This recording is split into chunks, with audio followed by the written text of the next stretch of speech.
નમસ્કાર, આપ જોઈ રહ્યા છો ન્યૂઝ 18 ગુજરાતીને તમામ મહત્વપૂર્ણ સમાચારની સાથે હું છું લુપના ખાન। સમાચારમાં સૌથી પહેલા વાત કરીશું ચોમાસાના આગમનની।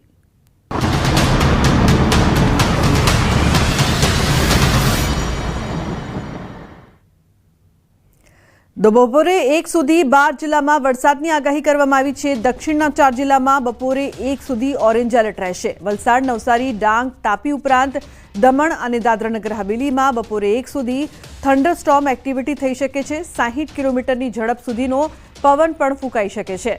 તો અન્ય 8 જિલ્લામાં વરસાદનું યલો એલર્ટ આપવામાં આવ્યું છે।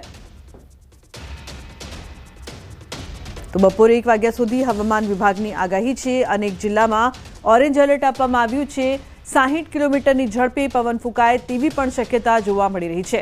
તો હવામાન ખાતાની આગાહી 8 જિલ્લામાં વરસાદનું યલો એલર્ટ આપવામાં આવ્યું છે। બપોરે 1 સુધી 12 જિલ્લામાં વરસાદ પડી શકે તેવી પણ આગાહી કરવામાં આવી છે। દક્ષિણના 4 જિલ્લામાં બપોરે 1 વાગ્યા સુધી ઓરેન્જ એલર્ટ આપવામાં આવ્યું છે।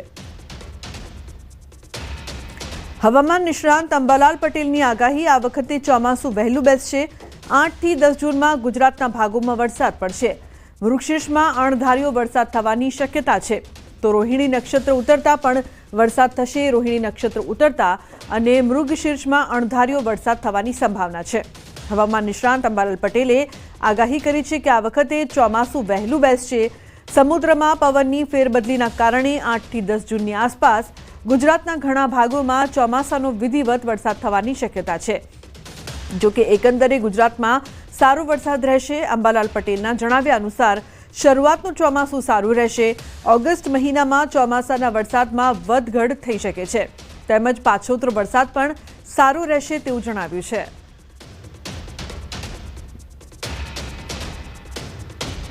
ગુજરાતમાં વિધિવત ચોમાસાનો વરસાદ ક્યારે થશે તે આપણે જાણીશું હવામાન નિષ્ણાંત અંબાલાલ પટેલ પાસેથી। કાકા, ગુજરાતમાં ચોમાસાની વિધિવત શરૂઆત ક્યારે થશે?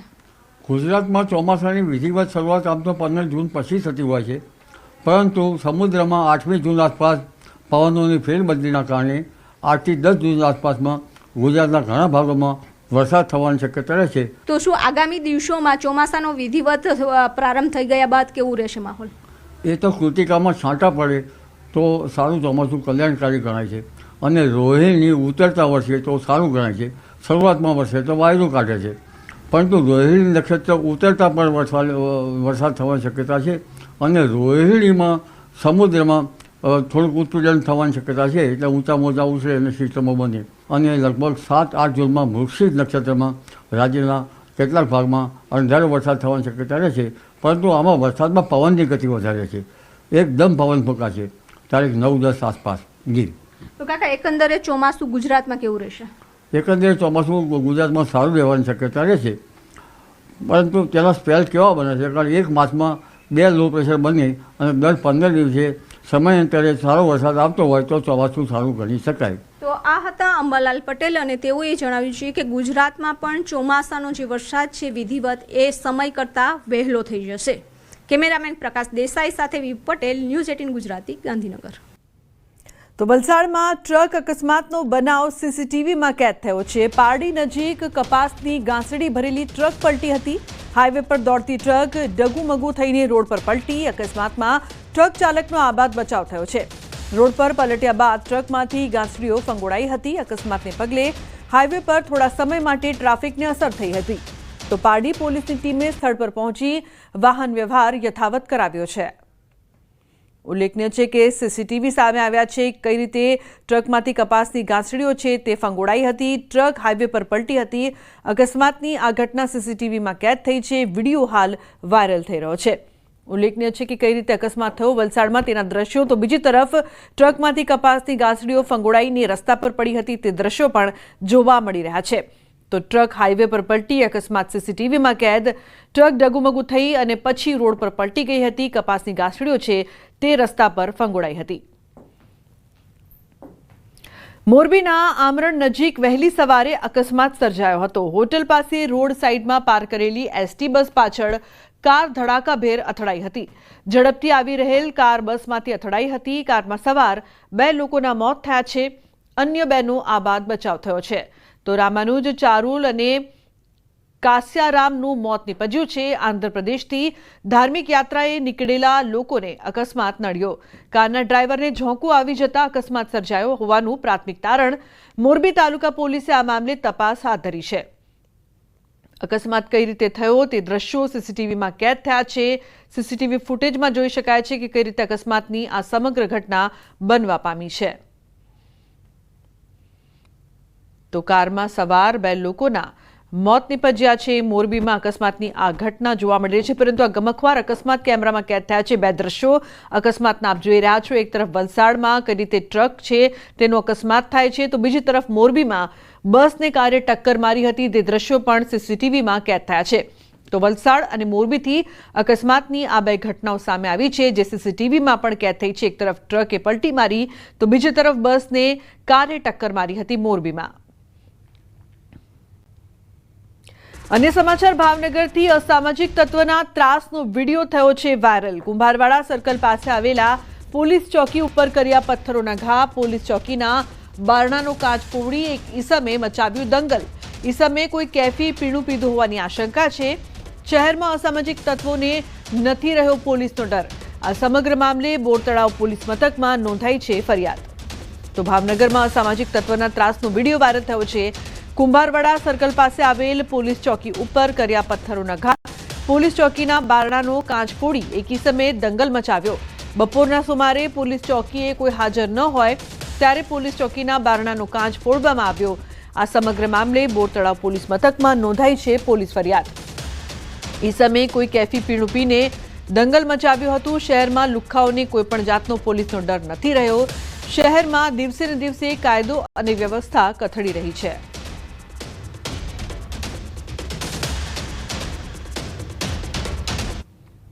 તો વડોદરાના છાણી વિસ્તારમાં જમાઈએ સસરા પર હુમલો કર્યો।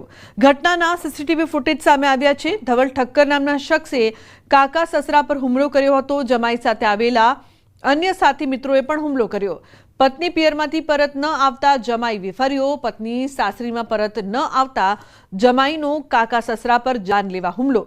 હુમલાના કારણે સસરા જગદીશ ઠક્કર ગંભીર રીતે ઘાયલ થયા છે। હુમલાખોર ધવલ ઠક્કર પ્રખ્યાત બિલ્ડર કાન્હા ગ્રુપ સાથે સંકળાયેલો છે। સારવાર અર્થે સયાજી હોસ્પિટલ ખાતે ખસેડવામાં આવ્યા છે। ધવલ ઠક્કર સહિત અન્ય હુમલાખોરો સામે છાણી પોલીસ સ્ટેશનમાં એફઆઈઆર પણ નોંધાઈ છે।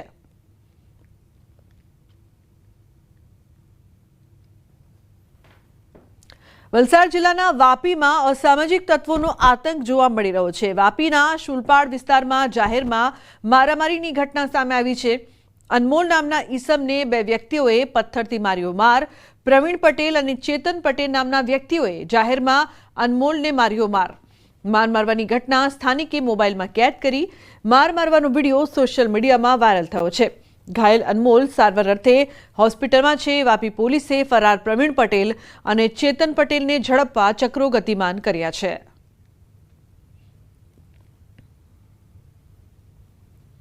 તો વડોદરામાં આવેલ સમા વિસ્તારના શીતલ પાર્ક સોસાયટીમાં અંબે માતાના મંદિરમાં ચોરીની ઘટના।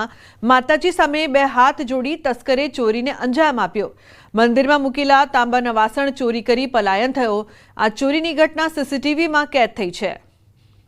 તો કઈ રીતે ચોરી કરવામાં આવી તે સીસીટીવીમાં કેદ થયું છે। ઉલ્લેખનીય છે કે તસ્કરો મંદિરમાં પ્રવેશે છે, માતાજી આગળ હાથ જોડે છે અને તે બાદ ચોરીને અંજામ આપે છે અને ત્યાંથી ફરાર થઈ જાય છે। આ સીસીટીવી ફૂટેજના આધારે પોલીસે વધુ તપાસ હાથ ધરી છે। તાંબાના વાસણની ચોરી કરીને આ ચોરો પલાયન થયા। દેવભૂમિ દ્વારકા જિલ્લાની સમુદ્ર સીમામાં આવેલા 21 નિર્જન ટાપુઓ પર અવરજવર પર રોક લગાવવામાં આવી છે। તંત્ર દ્વારા જાહેરનામું પ્રસિદ્ધ કરાયું છે।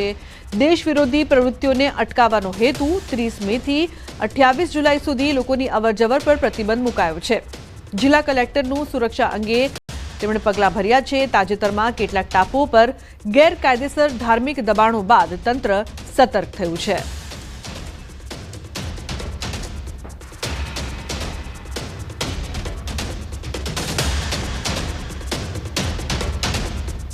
તો હવે વાત કરીશું કોરોનાની।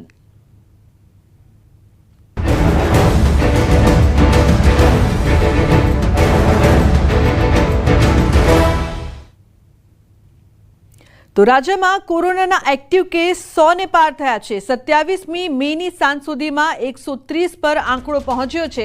ગુજરાતમાં હાલ કોરોનાના 130 કેસ એક્ટિવ જોવા મળી રહ્યા છે. મોટાભાગના દર્દીઓ હોમ આઇસોલેશનમાં, કેટલાક દર્દીઓને વિવિધ હોસ્પિટલમાં અપાઈ રહી છે સારવાર. તો દેશમાં કોરોનાએ ફરી યુટર્ન માર્યો છે. કોરોનાના કેસમાં સતત વધારો થઈ રહ્યો છે. હાલ દેશમાં કોરોનાના એક્ટિવ કેસની સંખ્યા 1000 પાર પહોંચી છે, જ્યારે છેલ્લા એક અઠવાડિયામાં કોરોનાના 750થી વધુ કેસ નોંધાયા છે. કોરોનામાં 8 થી 10 લોકોએ જીવ પણ ગુમાવ્યો છે. સૌથી વધુ કેરળ અને મહારાષ્ટ્રમાં કોરોનાના કેસીસ વધી રહ્યા છે. ગુજરાતમાં પણ હાલ કોરોનાના 80થી વધુ કેસ નોંધાયા છે. એક અઠવાડિયામાં કોરોનાના કેસમાં 3 ગણો વધારો થયો છે. હાલમાં દેશમાં કોરોનાના 4 નવા વેરિયન્ટ સક્રિય થયા છે, જે ઓમિક્રોનના પેટા પ્રકારો છે. ઓમિક્રોનનો BA.2.86 સ્ટ્રેન JN1નો સબ વેરિયન્ટ છે, જે પહેલીવાર ઓગસ્ટ 2023માં જોવા મળ્યો હતો. તેમાં લગભગ 30 મ્યુટેશન્સ છે.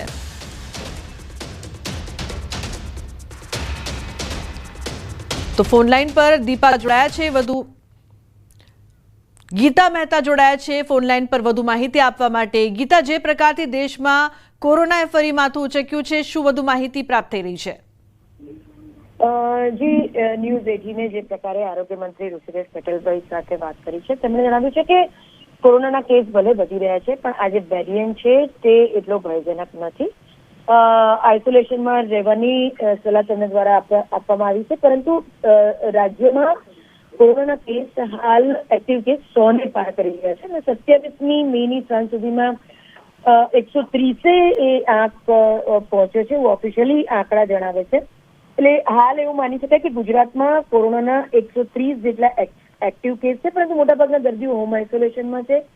કેટલાક દર્દીઓ વિવિધ હોસ્પિટલમાં સારવાર પણ લઈ રહ્યા છે, પણ સ્થિતિ ભયજનક નથી. ચિંતા કરવાની કોઈ જરૂર નથી. આ નોર્મલ જે પ્રકારે વાયરલ ફીવર આવે છે એ પ્રકારની જ આખી ઘટના છે હાલના વેરિયન્ટની.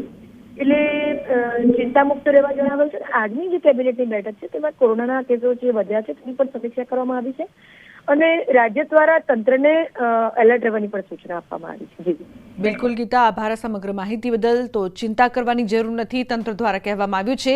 કોરોનાના વધતા કેસને લઈને ગુજરાતનું આરોગ્ય તંત્ર પણ સતર્ક જોવા મળી રહ્યું છે. સરકારી હોસ્પિટલોમાં કોવિડની સારવાર માટે વિશેષ વ્યવસ્થા કરવામાં આવી રહી છે. કોરોનાના ખાસ વોર્ડ તૈયાર થઈ રહ્યા છે. ઓક્સિજન બેડ, દવાઓનો પૂરતો જથ્થો તેમજ વેન્ટિલેટરની પણ વ્યવસ્થા કરવામાં આવી છે. અમદાવાદ મેડિકલ એસોસિએશનના વાઇસ પ્રેસિડેન્ટે જણાવ્યું છે કે આ વેરિયન્ટ વધુ ગંભીર નથી લાગતો. વેરિયન્ટ ઉપર સરકાર મોનિટરિંગ કરશે. WHOએ નવા વાયરસને VUM એટલે કે વેરિયન્ટ અંડર મોનિટરિંગ જાહેર કર્યો છે.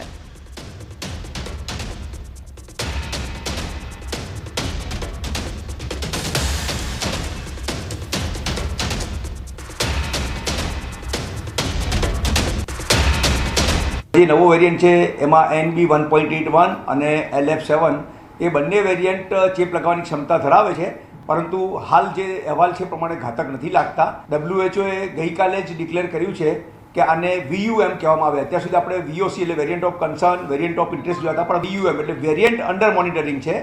એટલે એના માટે WHO અને આપણી સંસ્થાઓ એના પર ચાંપતી નજર રાખશે. તો કોરોનાના વધતા કેસને લઈને આરોગ્ય તંત્ર સતર્ક છે. કોરોનાએ જે પ્રકારથી ફરી માથું ઉચક્યું છે, ભારતમાં કોરોનાના કેસ 1000 ને પાર થયા છે, પરંતુ તંત્ર દ્વારા તમામ તૈયારીઓ કરવામાં આવી છે. કેરળ, મહારાષ્ટ્ર અને દિલ્હીમાં પણ કેસીસ વધી રહ્યા છે. ઉલ્લેખનીય છે કે દેશમાં કોરોનાના 4 નવા વેરિયન્ટના કેસ જોવા મળી રહ્યા છે. હોસ્પિટલમાં કોરોના વોર્ડ પણ તૈયાર કરવામાં આવ્યો છે. તો ઓક્સિજન બેડ, વેન્ટિલેટરની પણ વ્યવસ્થા કરવામાં આવી છે. આરોગ્ય વિભાગ સતર્ક જોવા મળી રહ્યું છે. તો બીજી તરફ ગુજરાતમાં કોરોનાના વધતા કેસોએ ચિંતા વધારી છે. કચ્છમાં પણ કોરોનાએ કર્યો છે પગ પેસારો. આદિપુરમાં નોંધાયો છે કોરોનાનો પ્રથમ પોઝિટિવ કેસ નોંધાતા લોકોમાં ચિંતા ફેલાઈ છે. આરોગ્ય વિભાગે કચ્છમાં પ્રથમ કેસની પુષ્ટિ કરી છે. દર્દીને હોમ આઇસોલેટ કરવામાં આવ્યો છે.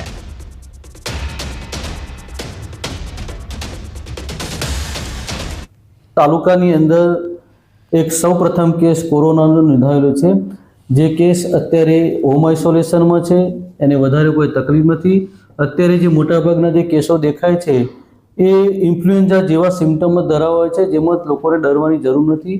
શક્ય હોય ત્યાં સુધી ભીડભાડવાળા વિસ્તારમાં જવાનું ટાળવું જોઈએ. સેનિટાઈઝરનો ઉપયોગ અથવા તો સાબુ વડે હાથ ધોવાથી અને માસ્ક પહેરી રાખવાથી ફેલાવો અટકાવી શકાય છે અને પોતાને ચેપ લાગતો અટકાવી શકાય છે. તો રાજ્યમાં કોરોનાના કેસ વધી રહ્યા છે ત્યારે બોટાદ જિલ્લા આરોગ્ય વિભાગ પણ એલર્ટ થયું છે. જિલ્લામાં હાલ કોરોનાનો એક પણ એક્ટિવ કેસ નથી, પણ સતર્કતાના ભાગરૂપે જિલ્લાના તમામ હેલ્થ સેન્ટર પર 258 બેડની વ્યવસ્થા કરાઈ છે. જરૂર પડે તો વધુ બેડની વ્યવસ્થાની પણ જિલ્લા આરોગ્ય તંત્રની તૈયારી છે. આરોગ્ય કેન્દ્રોમાં 70 વેન્ટિલેટર સાથે ઓક્સિજન પ્લાન્ટ પણ બનાવાયો છે. પ્રશાસને કોવિડને લઈને બાળકોનું વધુ ધ્યાન રાખવાની અપીલ કરી છે. સાથે ભીડવાળી જગ્યા પર બને ત્યાં સુધી ન જવાની પણ સલાહ આપી છે. અને અમારી દરેક પીએચસીમાં અને દરેક સીએચસીમાં થઈને અમારા 258 બેડ તૈયાર છે અને 70 વેન્ટિલેટર આપણી પાસે તૈયાર છે. જો પણ કોઈ કેસ જોવા મળશે તો તાત્કાલિક એને સારવાર કરવાની આપણી પૂરેપૂરી તૈયારી છે. મહત્વપૂર્ણ સમાચારની વાત કરીએ તો વિધાનસભાની 2 બેઠકની પેટા ચૂંટણી સાથે ગ્રામ પંચાયતોની ચૂંટણીના પણ વાગી શકે છે ઢોલ. આજે સાંજે રાજ્ય ચૂંટણી પંચ સત્તાવાર જાહેરાત કરશે. ગુજરાતની 8240 ગ્રામ પંચાયતોની ચૂંટણીના ઢોલ વાગ્યા, જ્યાં છેલ્લા 2.5 વર્ષથી વહીવટદારો દ્વારા તાત્કાલિક નિયુક્તિની શાસન ચાલી રહ્યું છે. હવે નવી ચૂંટણીઓ માટે તૈયારી થઈ રહી છે. રાજ્ય ચૂંટણી પંચ આજે સાંજે પત્રકાર પરિષદ બોલાવીને ચૂંટણીનો સત્તાવાર કાર્યક્રમ જાહેર કરશે તેવું અનુમાન છે. બપોરે 3 વાગે થનાર આ જાહેરાત સાથે ગ્રામ્ય ગુજરાતમાં ચૂંટણીનો ઢોલ ઢબૂકશે. પંચાયતી ચૂંટણીઓમાં ઈવીએમનો ઉપયોગ નહીં થાય, બેલેટ પેપર દ્વારા મતદાન થશે, જેના માટે બેલેટ પેપરનું પ્રિન્ટિંગ અને ચૂંટણી માટે જરૂરી સ્ટેશનરી ખરીદવા ટેન્ડર પ્રક્રિયા પણ શરૂ કરવામાં આવી છે. ચોમાસાની ઋતુ શરૂ થવા પહેલા એટલે કે 15 જૂનના અંદર ગુજરાતના મોટા હિસ્સામાં ચૂંટણી પ્રક્રિયા પૂર્ણ કરવાનું આયોજન છે. સંવાદદાતા ગીતા મહેતા જોડાયા છે ફોનલાઈન પર વધુ માહિતી આપવા માટે. ગીતા, જે પ્રકારથી હવે ચૂંટણીના કાર્યક્રમની જાહેરાત થવાની છે, શું વધુ અપડેટ છે આ મામલે? જી, આજે બપોરે 3 વાગે ચૂંટણી પંચ પત્રકાર પરિષદ બોલાવી શકે છે.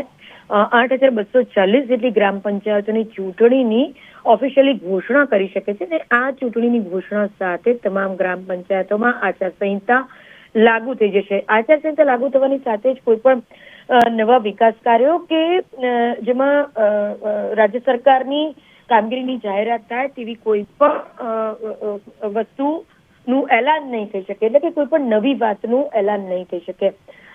હાલ છેલ્લા 2.5 વર્ષથી 8240 જેટલી ગ્રામ પંચાયતોમાં વહીવટદારોનું શાસન ચાલી રહ્યું છે, પરંતુ હવે નવી ચૂંટણીની ઘોષણા સાથે આ તમામ વહીવટદારોના શાસનનો ઓફિશિયલી અંત આવશે. જી બિલકુલ ગીતા, આભાર સમગ્ર માહિતી બદલ. સમાચારનો પ્રવાહ યથાવત રહેશે. હાલ રોકાઈશું એક બ્રેક માટે. આપ જોતા રહો ન્યૂઝ 18 ગુજરાતી.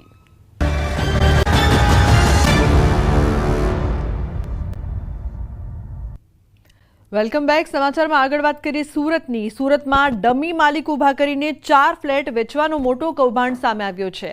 સચિન વિસ્તારમાં સાઈ પાર્ક બિલ્ડિંગમાં લગભગ વર્ષો પૂર્વે ખરીદાયેલા 4 ફ્લેટ ખોટા દસ્તાવેજો દ્વારા બીજી વ્યક્તિઓને વેચવાના પ્રયાસ કરવામાં આવ્યા. આરોપીઓમાં હોસ્પિટલ માલિક સહિત 3 લોકો ઝડપાયા છે. અઠવા લાઇન્સ પોલીસ સ્ટેશનમાં સબ રજિસ્ટ્રાર ઓફિસના કર્મચારીએ ફરિયાદ નોંધાવી છે.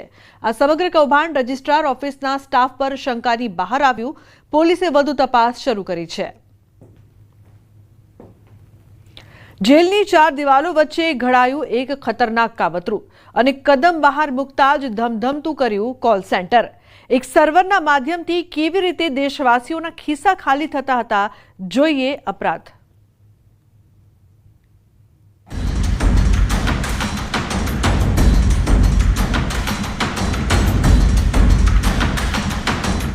અમદાવાદ એટીએસ પાસેથી મળેલી બાતમી અને તેના આધારે સાયબર ક્રાઇમની ટીમે થલતેજની એક બિલ્ડિંગના 9મા માળે આવેલ ડેટા ફર્સ્ટ નામની કંપની પર દરોડા પાડ્યા, જ્યાં પગ મૂકતા જોવા મળ્યું ઠગાઈનું ચાલતું સુનિયોજિત કોલ સેન્ટર.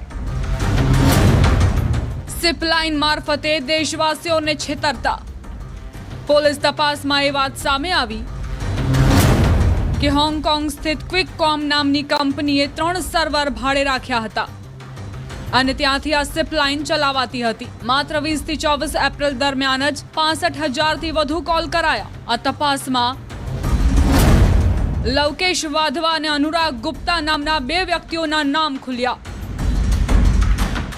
જેમાં અનુરાગને દહેરાદૂનથી જ્યારે લવકેશને દિલ્હીથી દબોચી લેવામાં આવ્યો. એક ચાઇનીઝ કંપની ક્વિકકોમ કરીને છે, એના એક સિન્ડી વેન કરીને મહિલા છે, એના સંપર્કમાં આ લોકો આવ્યા હતા. એને પાસેથી એ લોકોએ કોન્ટ્રાક્ટ લીધું હતું કે આ લોકો સર્વિસ એમને પ્રોવાઈડ કરશે અને આ સર્વર એ સર્વિસીસના માટે અહીંયા અમદાવાદના ઓફિસમાં એ લોકોએ હોસ્ટ કર્યું હતું. આ સર્વર અને આ વોઇપ કોલથી ફ્રોડના કોલ જે ટ્રાયના અધિકારી બનીને લોકોને જે ફ્રોડ કરવા માટે જે કોલને મેસેજીસ જાય છે, જેમ કે જે કોલમાં આવે છે કે તમે તરત તમારું અપડેટ કરો, કાં તો આ પ્રેસ 0 કે 9 કરો અથવા નહીં તો તમારું નંબર બંધ થઈ જશે. એવી રીતના જે ફ્રોડ કોલ્સ છે એ લોકો ટ્રાયના અધિકારી બનીને કરતા હતા અને સાથે સાથે અનેક બીજા ફ્રોડના પણ કોલ્સ આમાંથી થયા છે. જેલમાં ફ્રોડનો વિચાર આવ્યો. લવકેશ અગાઉ વિઝા ફ્રોડના ગુનામાં, જ્યારે અનુરાગ ગુપ્તા વોઇસ કોલ ફ્રોડના ગુનામાં હરિયાણાની સેન્ટ્રલ જેલમાં બંધ હતા. જ્યાં તેઓની મુલાકાત થઈ ત્યાં જ તેમણે જેલમાંથી બહાર આવીને વોઇસ કોલ થકી લોકો સાથે ફ્રોડ કરવાનો પ્લાન ઘડ્યો અને જેલમાંથી બહાર આવ્યા બાદ બંને એકબીજાના સંપર્કમાં રહ્યા. બંને આરોપીઓ હોંગકોંગની ક્વિકકોમ કંપનીની એક ચીની મહિલા સિન્ડી વાનના સંપર્કમાં આવ્યા. સિન્ડી વાનને સર્વિસ પૂરી પાડવા માટે બંનેએ કોન્ટ્રાક્ટ કર્યો અને લવકેશની પત્ની તરુણાના નામે એક કંપની રજીસ્ટર કરાવી અમદાવાદ ખાતે અને સર્વર ભાડે રાખ્યું. આરોપીઓ જર્મનીમાં ભાડે રાખેલા સર્વરને અમદાવાદ સ્થિત સર્વર સાથે કનેક્ટ કરી સિપલાઇન મારફતે કોલ કરતા હતા અને ધાકધમકી યુક્તિ પ્રયુક્તિથી રૂપિયા પડાવતા હતા. આ જે સિન્ડી વેન છે એ આ લોકોને પેમેન્ટ કરતી હતી, એ ફક્ત USDTમાં કરતી હતી. 1 મિનિટના કોલના 48 પૈસા જે રેટ ચાલતું હતું, જેથી કરીને આ 4 દિવસની કામગીરીમાં આ લોકોએ કુલ 2,60,000 રૂપિયા લીધા છે USDTમાં પેમેન્ટ તરીકે 4 દિવસ પૂરતું જ. અને આ રીતે આ લોકોએ આ ધંધો ચાલુ કર્યો હતો. ટ્રાયના અધિકારી તરીકે ઓળખ આપતા જાણવા મળ્યા મુજબ આરોપીઓ ટ્રાયના અધિકારી તરીકે ફોન રિસીવ કરનારને ઓળખ આપતા અને 2 કલાકમાં સિમ બંધ કરવાની ધમકી આપતા.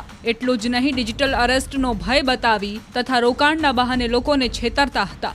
આમ 65,000 કોલ માટે આરોપીઓને $26,000 એટલે કે 21 લાખ રૂપિયા મળ્યા હોવાનું જાણવા મળ્યું છે.